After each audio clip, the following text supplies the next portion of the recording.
함께 하나님 말씀 보도록 하겠습니다. 오늘 말씀은 누가복음 4장 1절에서 13절 말씀 함께 교독하시고 마지막 절은 다 같이 읽겠습니다. 예수께서 성령의 충만함을 입어 요단강에서 돌아오사 광야에서 40일 동안 성령에게 이끌리시며 마귀에게 시험을 받으시더라. 이 모든 날에 아무것도 잡수시지 아니하시니 날수가 다함에 줄이신지라. 마귀가 이르되 내가 만일 하나님의 아들이거든 이 돌들에게 명하여 떡이 되게 하라. 예수께서 대답하시되 기록된 바 사람이 떡으로만 살 것이 아니라 하였느니라. 마귀가 또 예수를 이끌고 올라가서 순식간에 천하 만국을 보이며 이르되 이 모든 권위와 그 영광을 내게 주리라. 이것은 내게 넘겨준 것이므로 내가 원하는 자에게 주노라. 그러므로 내가 만일 내게 절하면 다 내 것이 되리라. 예수께서 대답하여 이르시되 기록된 바 주 너의 하나님께 경배하고 다만 그를 섬기라 하였느니라. 또 이끌고 예루살렘으로 가서 성전 꼭대기에 세우고 이르되 내가 만일 하나님의 아들이거든 여기서 뛰어내리라. 기록되었으되 하나님이 너를 위하여 그 사자들을 명하사 너를 지키게 하시리라 하였고 또한 그들이 손으로 너를 받들어 내 발이 돌에 부딪히지 않게 하시리라 하였느니라. 예수께서 대답하여 이르시되 주 너의 하나님을 시험하지 말라 하였느니라. 마귀가 모든 시험을 다 한 후에 얼마 동안 떠나니라. 아멘. 오늘은 예수님 시험 당하신 그 본문의 말씀으로 함께 어떻게 하면 우리가 이 시험에서 이길 수 있는가, 이런 주제로 함께 말씀을 살펴보려고 합니다. 지금은 수능 시험을 이미 다 치고 이제 결과를 기다리고 있는 중에 있는 사람들이 많습니다. 이미 결과를 얻은 사람도 있고 기다리는 사람도 있을 텐데요. 한 학생이 수능 시험을 치고 나오는 길에 이제 핸드폰을 켜서 엄마에게 이런 문자를 보냈다고 합니다. 엄마, 잘 있었어? 시험 끝났어. 오늘 무엇보다 점심 도시락 정말 좋았어. 특히 계란말이와 소고기 장조림이 너무 맛있었어. 엄마, 내년에도 이렇게 준비해주면 좋겠어. 오늘 살펴볼 말씀은 시험에 대한 것입니다. 시험은 누군가에게 참 다가올 때 굉장히 어려움을 가져다 주기도 하죠. 우리도 시험을 당할 때 어떻게 승리할 수 있는가, 이런 말씀을 함께 살펴보려고 합니다. 여러분, 시험은 참 쉽지 않죠. 시험이란 단어를 듣기만 해도 불편합니다. 그런데 시험 당하는 사람은 참 그걸 이겨내기란 정말 어렵습니다. 보통 시험이라고 하면 두 가지로 분류를 합니다.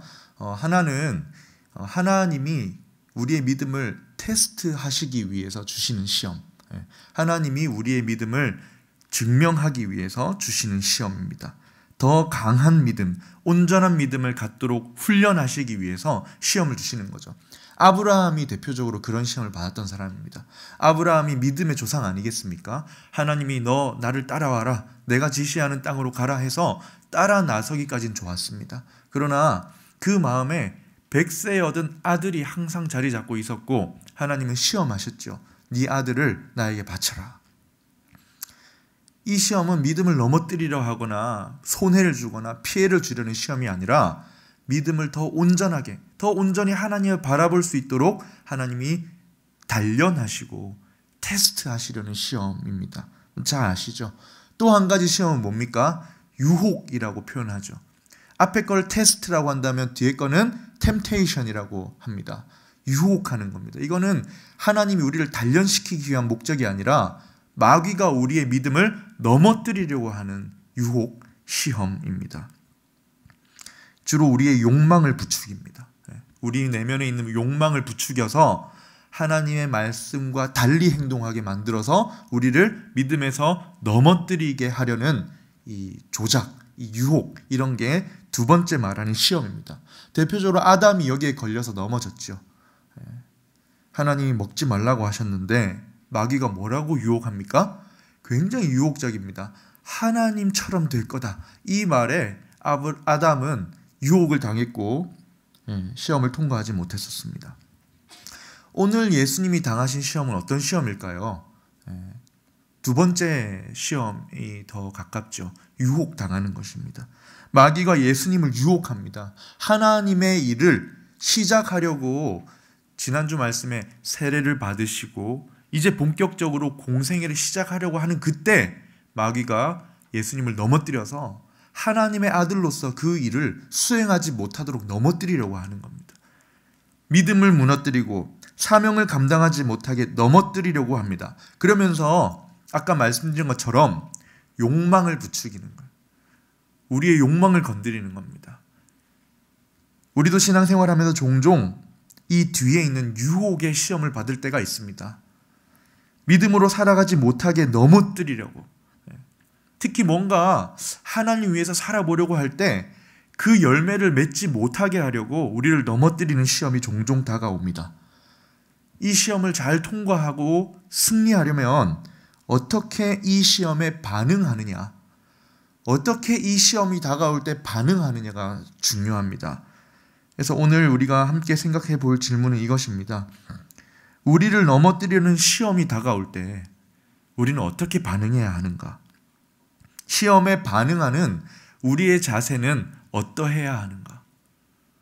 여러분, 우리에게 유혹이 다가오고 시험이 다가올 때 어떻게 반응해서 그것을 이길 수 있는가? 이것을 말씀을 통해서 살펴보려고 합니다. 첫 번째는요, 우리가 시험에 대해서 좀 알아야 됩니다. 우리가 앞서 말했지만 시험은 왜 다가온다고 했습니까? 우리가 하나님을 가까이 하려고 할 때 넘어뜨리기 위해서 다가옵니다. 그냥 가만히 그냥 나태하게 아니면 믿음 없는 상태, 그 상태에서 살고 있을 때는 이 시험이 다가오지 않습니다.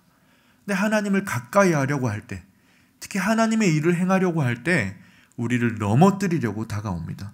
이 시험을 통해서 뭐가 증명되냐? 우리의 믿음이 증명이 되는 것입니다. 여러분, 이 시험은 우리가 하나님을 가까이 하려고 할 때 믿음을 무너뜨리려고 다가오는 것입니다. 오늘 본문에 보면 예수님이 언제 시험을 받으십니까? 예수님이 이 땅에 오셔서 이제 막 하나님의 아들로서 그 십자가 구원의 사역을 위해 출발하는 그 시점에 시험을 받으십니다. 하나님의 뜻을 이루기 위한 사명을 감당하려는 그 시작 부분에 시험을 받으십니다. 특히 성령의 충만함을 입으셔서 광야에서 40일 기도하던 그때에 시험을 받으십니다. 어디입니까? 광야입니다. 광야에서 40일 동안 금식 기도하신 그 마지막 날에 시험을 받습니다. 오늘 본문 1, 2절에 이렇게 나오죠. 예수께서 성령의 충만함을 입어 요단강에서 돌아오셨고 광야에서 40일 동안 성령에 이끌리시며 마귀에게 시험을 받으시더라. 이 모든 날에 아무것도 잡수시지 아니하시니 날수가 다함에 줄이신지라. 여러분, 예수님이 시험을 당하신 이 광야라는 곳이 어떤 곳입니까? 오늘 예수님은 광야에서 마귀에게 시험을 받으셨다고 하지 않습니까? 광야는 어떤 곳인가요? 삭막한 곳입니다. 외롭고 쓸쓸하고 한마디로 아무것도 없는 곳입니다.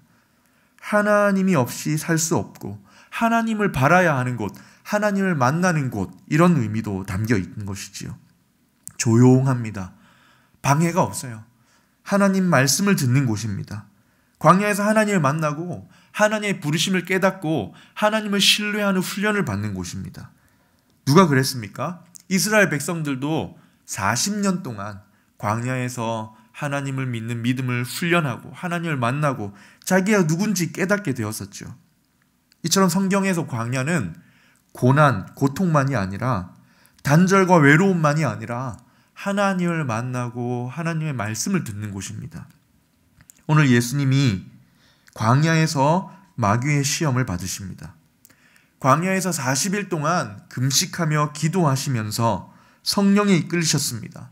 하나님과 교제하시고 하나님의 부르심이 무엇인지도 확실히 하시고 하나님의 뜻을 이루기 위해 이제 출발하는 그때에 십자가를 지러 가야 할 사명을 시작할 그때에 시험을 받으신 것입니다.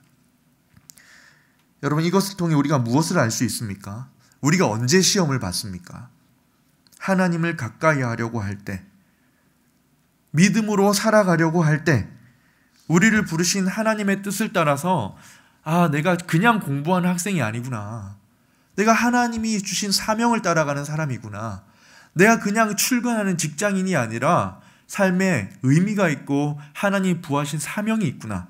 이것을 따라가려고 할 때, 하나님의 기쁨이 되려고 할 때 종종 마귀는 우리를 넘어뜨리기 위해 시험을 걸어오는 것입니다. 물론 우리가 당하는 시험은요, 예수님이 당하신 것과는 비교도 안 됩니다. 하지만 같은 목적, 하나님의 사명을 감당하지 못하도록 믿음을 넘어뜨리기 위해 마귀는 다가오는 것입니다. 그래서 한편으로 볼 때 시험을 받는다는 자체는 굉장히 두렵고 위험한 일이지만, 시험을 받는다는 것은 어쩌면 내가 하나님의 부르심을 받은 그리스도인으로서 살아가려는 정체성이 분명하다는 것을 보여주는 건지도 모르겠습니다. 믿음으로 살지 않던 때에는 시험이 없어요. 그냥 자기 욕망을 따라 살아갑니다. 마귀가 그를 시험해서 굳이 넘어뜨리려 하지 않아도 되는 거죠.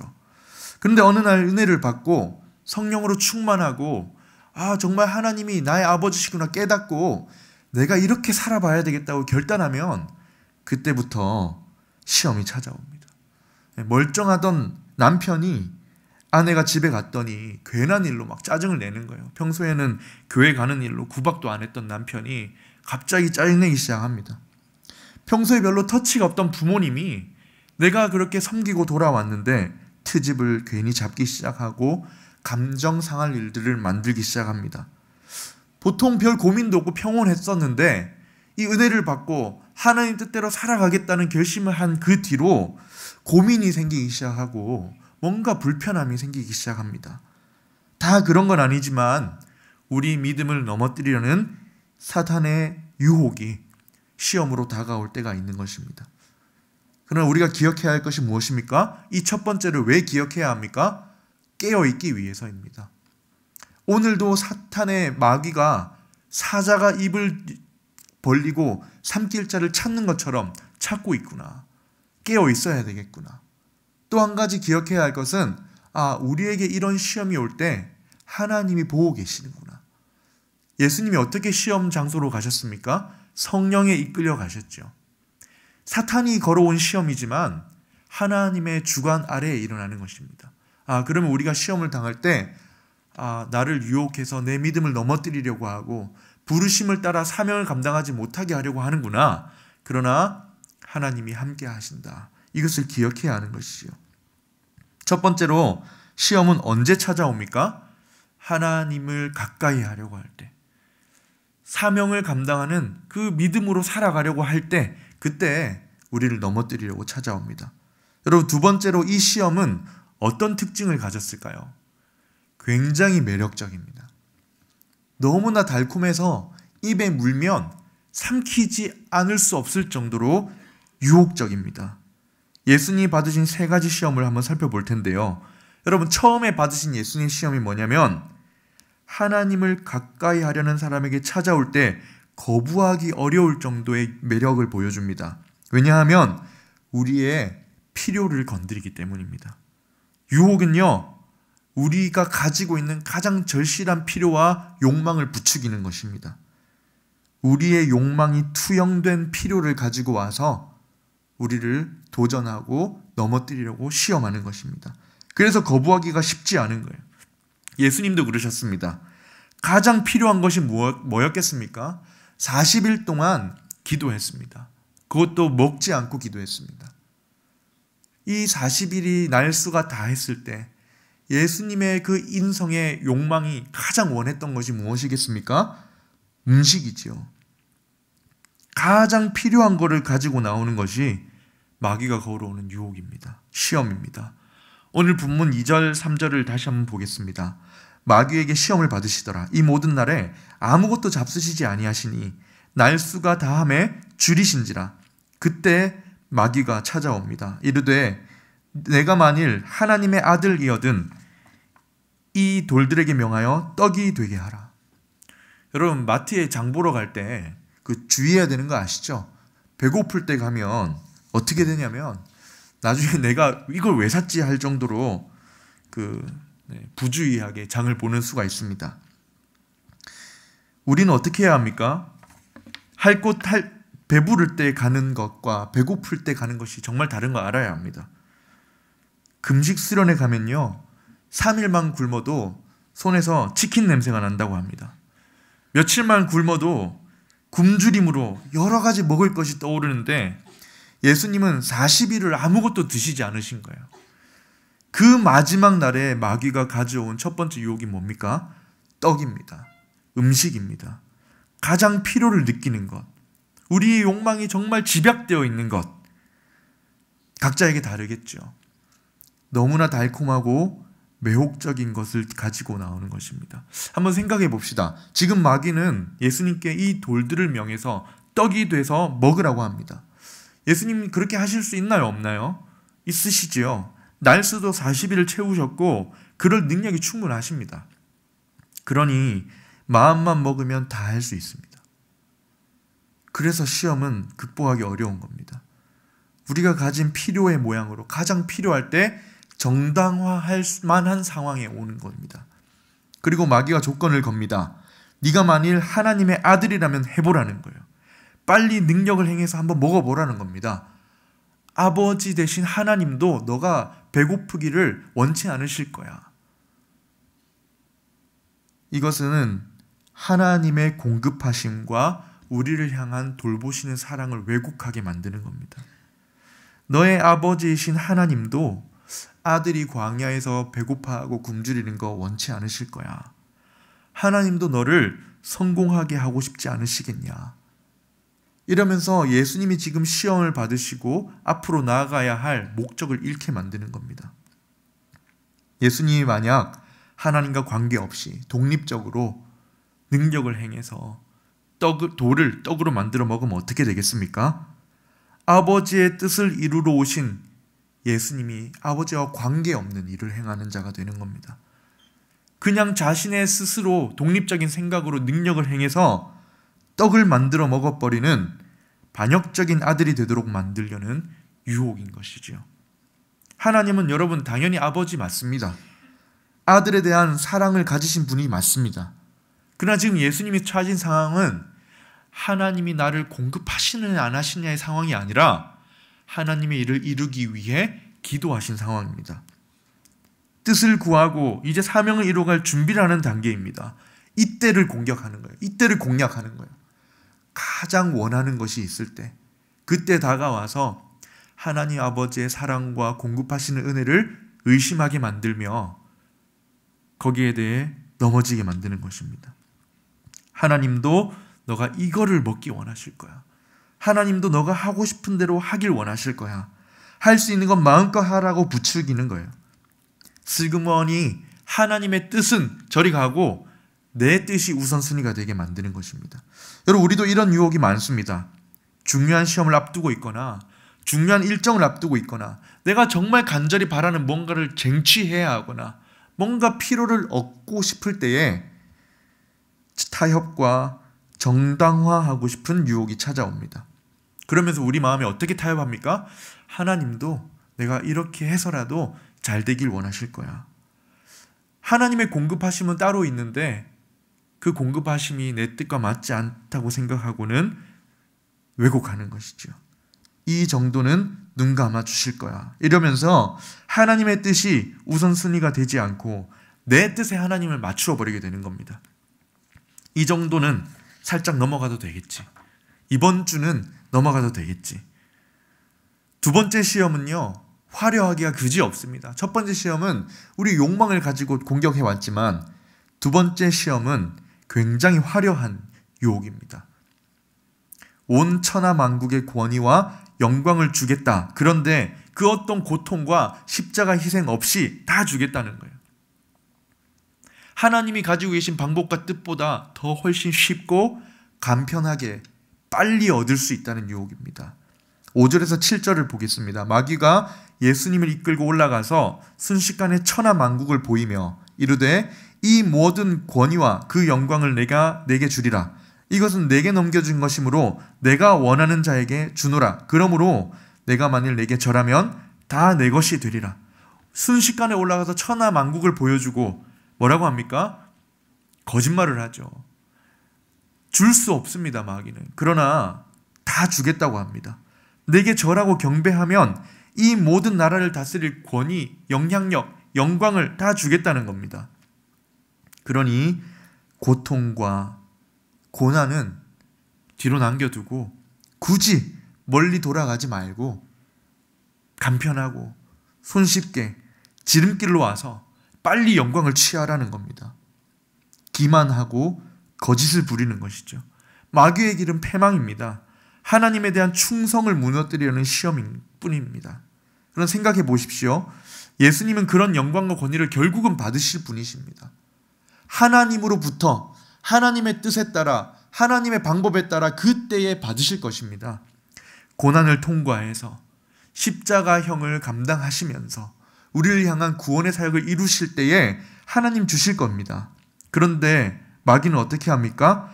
사명을 이루어서 받기보다 간편하게 쉽게 고난 없이 내가 주는 방법으로 영광을 취하라는 것입니다. 세 번째 시험도 굉장히 강력합니다. 인기와 명성을 가져들 것처럼 보입니다. 굉장히 영적으로 들립니다. 왜냐하면 시편을 인용해요. 성전 꼭대기에 뛰어내리면 천사들이 너를 도와줄 거야. 시편 91편을 인용하면서 또 조건을 겁니다. 만약 하나님이 너를 보호하시는 아버지시고 너가 그 아들이라면 뛰어내려라. 염려하지 마라. 천사들을 보내주실 것이다. 이 기적을 통해 하나님과 너 관계가 더 좋아지지 않겠느냐, 이런 겁니다. 본문 9절에서 11절을 읽어보겠습니다. 또 이끌고 예루살렘으로 가서 성전 꼭대기에 세웠습니다. 그리고 조건을 걸죠. 네가 만일 하나님의 아들이면 여기서 뛰어내려라. 그리고 성경까지 인용합니다. 하나님이 너를 위하여 그 사자들을 명하사 너를 지키게 하시리라. 또한 그들이 손으로 너를 받들어 내 발이 돌에 부딪히지 않게 하시리라 하였느니라. 여러분, 이 제안은 예수님에게 엄청난 인기를 제안하는 겁니다. 생각해 보십시오. 성전 꼭대기에 섰습니다. 성전이니까 여러 다양한 많은 사람들이 그 성전 주변에 모여 있겠죠. 그 꼭대기에서 뛰어내리는 거예요. 뛰어내렸는데 발이 땅에 닿기 전에 갑자기 하늘에서 천사들이 확 내려오는 거예요. 그래서 예수님이 발이 땅에 닿기 직전에 끌어안고 올라가는 겁니다. 그것을 사람들이 보면 어떤 반응이겠습니까? 와, 이 사람 진짜 하나님 아들이 맞구나. 이런 사람이 우리 왕이 되어야 돼. 순식간에 엄청난 인기와 왕이 되어야 한다는 그런 존중과 인정을 받지 않겠습니까? 그럴듯한 쇼를 보여주고 사람들의 인기와 인정을 받게 하려는 유혹, 그것으로 마귀가 시험한 것입니다. 달콤하고 우리의 필요에 딱 맞는 것으로 유혹합니다. 화려하고 쉬워 보이고 흥미로워 보이고 요즘 흥미를 추구하는 우리 세대들에게 더더욱 설득력 있게 다가올 수 있습니다. 그러면 첫 번째로 우리가 봤던 게 뭐죠? 이 시험은 언제 옵니까? 하나님을 가까이 하려고 할 때, 사명을 따라 살아가려고 할 때. 두 번째로 굉장히 매력적이고 우리의 필요를 건드리며 다가온다고 했습니다. 세 번째, 마지막으로 우리는 그럼 이 시험을 어떻게 이길 수 있는가? 이게 중요하겠죠. 우리는 이 시험에 어떻게 반응해야 이길 수 있습니까? 어떻게 하면 승리할 수 있습니까? 오늘 설교 제목과 같이 신실함으로 이길 수 있습니다. 하나님을 향한 신실함으로 승부해야 합니다. 여러분, 앞에서 살펴봤듯이 유혹이라는 시험은요, 굉장히 강렬합니다. 우리의 필요를 빨리 채워줄 것 같이 보이고 화려해 보입니다. 큰 인기와 명예를 얻게 해줄 것처럼 보입니다. 마귀는 그렇게 다가오는 것입니다. 심지어 말씀을 인용하면서까지 우리의 신실함을 왜곡하고 하나님을 향한 우리의 사랑을 왜곡하고 무너뜨리려고 시도합니다. 이런 마귀의 도전과 시험 앞에 예수님이 어떻게 반응하셨는지를 살펴봅시다. 예수님은 조금도 타협하지 않으십니다. 조금도 오신 사명과 하나님의 뜻을 이어가려는 것에 합리화하지 않으십니다. 하나님도 이러실 거야 라고 의심하거나 타협하지 않으십니다. 모든 순간에 하나님 앞에 신실함으로 승리하십니다. 여러분, 첫 번째 유혹을 기억하시나요? 필요를 가지고 다가와서 모든 것의 공급자가 되시고 돌보시는 손길을 가지고 계신 하나님의 사랑을 의심하게 만들었던 시험. 그 앞에 예수님이 하셨던 것처럼 첫 번째로 우리는 하나님의 공급하심과 돌보시는 사랑 앞에 신실해야 됩니다. 첫 번째 유혹 앞에 예수님은 이 육신의 필요, 욕망의 필요가 투영된 시험을 신실함으로 승리하셨습니다. 하나님이 공급하시고 하나님이 우리를 돌보시고 하나님의 뜻을 행해야 된다는 신실함으로 승리하셨습니다. 사람이 떡으로만 살 것이 아니라 하시며 마귀를 물리치셨었지요. 우리도 어떻게 반응해야 합니까? 신실함으로 승부해야 합니다. 내 필요, 당장 얻어야 할 육체적인 필요에 반응하는 삶이 아니라 하나님이 나의 필요를 공급하시고 나를 돌보시는 아버지 되심을 굳게 믿는 것입니다. 때로 내가 원하는 것이 조금 늦게 온다 할지라도, 조금 힘들게 얻을 수 있다 할지라도 하나님이 나의 영적인 공급자가 되시고 물질적인 공급자가 되시고 내 삶의 필요를 채워주시는, 나를 돌보시는 아버지 되심을 신실하게 신뢰하는 신실함으로 승리해야 합니다. 눈앞의 필요에 맞추는 것이 아니라 하나님의 공급하심 앞에 신실해야 합니다. 이게 쉽지 않습니다. 그러나 이것이 우리의 목표가 되어야 됩니다. 우리 신앙생활의 목표가 되어야 합니다. 여러분, 한 청년이 어느 날 너무 힘들다고 합니다. 공부하면서 신앙생활하면서 하나님의 뜻을 이루기 위해서 하나님이 내게 주신 사명이 뭔지를 알고 그것을 하나님의 뜻과 공급하심을 의지하며 나아가려고 그렇게 노력해 왔는데 쉽지 않은 거예요. 자기가 오히려 뒤처지는 것 같이 느껴지는 거예요. 그럴 때 슬그머니 하나님이 정말 나를 공급하시고 나에게 돌보시는가, 여기에 대한 회의감과 의심이 찾아올 수 있는 겁니다. 흔들리게 하는 거죠. 그러면서 타협하게 만들고 하나님의 방법이 아니라 내가 가진 방법으로 하나님을 의지하기보다 내 힘으로 해보려고 하게 만듭니다. 필요에 대한 욕망을 부추겨서 하나님의 공급하시는 사랑을 의심하게 만드는 것이죠. 어떻게 해야 합니까? 신실함으로 승부해야 합니다. 다가오는 중요한 시험이 있거나 일정이 있거나 사업에 내가 중요하게 생각했던 필요 앞에서 신실함으로 그 자리를 버티는 겁니다. 하나님의 자녀로서 아버지께서 공급하실 것을 기다리며 그 자리를 머물러 신뢰하는 것입니다. 여러분, 어떤 아이가 부모님이 야, 내가 돌아오면 너에게 먹을 것을 줄 거야. 여기서 기다려 라고 하면 부모님이 돌아오셔서 나에게 먹을 것을 주시고 나를 돌봐주실 것을 신뢰하며 그 자리에 있는 겁니다. 그러지 않고 집을 나서서 이것저것을 훔치는 것이 아니라 부모님의 공급하심을 신뢰하며 그 자리를 머물러 지키는 것이죠. 두 번째로 우리는 무엇에 신실해야 하냐면 하나님의 뜻과 방법에 신실해야 됩니다. 하나님의 뜻과 방법에 신실해야 됩니다. 여러분, 두 번째 유혹은 뭐였습니까? 하나님의 뜻과 방법이 아니라 간편하고 손쉽고 고난 없는 영광을 취하는 방법이었습니다. 그러나 예수님은 하나님의 뜻을 우선순위에 두었지요. 하나님께만 경배하고 다만 그를 섬겨야 된다라고 마귀의 제안을 물리치셨었습니다. 우리도 어떻게 반응해야 합니까? 신실함으로 하나님의 뜻과 방법보다 세상이 더 좋게 보이게 하는 이 마귀의 유혹에 신실함으로 대응해야 합니다. 하나님의 뜻을 구하는 우리의 신실함을 흔들고 편안함을 택하도록 유혹하는 그것을 극복하려면 하나님의 뜻이 더 신실하시다. 하나님의 방법으로 나를 인도하실 것이다. 하나님 앞에 신실한 사람으로 서는 것입니다. 마지막 세 번째입니다. 하나님이 주신 사명에 신실해야 됩니다. 부르심을 따라 내가 열매 맺는 삶을 살고자 하는 것에 신실해야 됩니다. 예수님은요, 이 세 번째 유혹, 하나님이 주시는 그 고난과 십자가가 아니라 지금 당장 사람들의 인기를 거머쥘 수 있도록 유혹을 했습니다. 화려함을 순식간에 얻게 하는 유혹 앞에 하나님을 시험하지 말라고 예수님이 물리치셨었습니다. 예수님은 그렇게 하셨어요. 이 땅에 보내신 부르심과 사명에 신실하시기 위해서 선택하셨고 유혹을 이기셨습니다. 어떤 사명입니까? 십자가를 지는 것입니다. 십자가를 지셔야 한다는 그 사명에 집중함으로 그 달콤한 유혹도 물리치신 겁니다. 하나님이 따르라고 요구하신 그 길을 가시기 위해, 이 땅에 보내신 사명을 이루시기 위해 철저하게 하나님의 부르심에 헌신되었던 모습을 보여주시며 시험을 극복하신 겁니다. 여러분, 만약에 마귀가 걸어왔던 시험처럼, 마지막 시험처럼 뛰어내려라, 천사들이 너를 받아줄 거야, 여기에 유혹되면 어떻게 되는 겁니까? 그런 방법으로 영광을 취하면 어떻게 됩니까? 십자가를 지는 자리에 못 가게 되는 겁니다.